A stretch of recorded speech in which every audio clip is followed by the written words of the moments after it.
ক্রিকেটের সব খবরাখবর সবার আগে পেতে এখনই সাবস্ক্রাইব করুন এবং বেল বাটনে প্রেস করুন।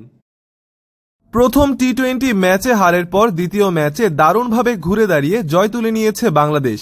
আজ দ্বিতীয় ম্যাচে সাকিব আল হাসানের অলরাউন্ডিং নৈপুণ্যে ক্যারিবীয়দের 12 রানে হারিয়েছে তারা।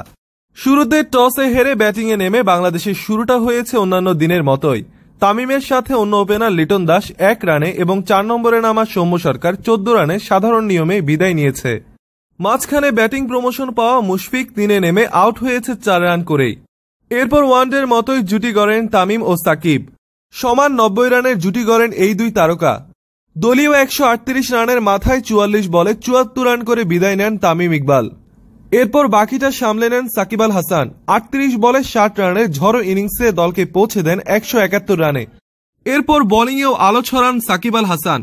4 ওভারে 19 রান দিয়ে স্যামুয়েলস ও বার্থওয়েটের উইকেট তুলে নেন।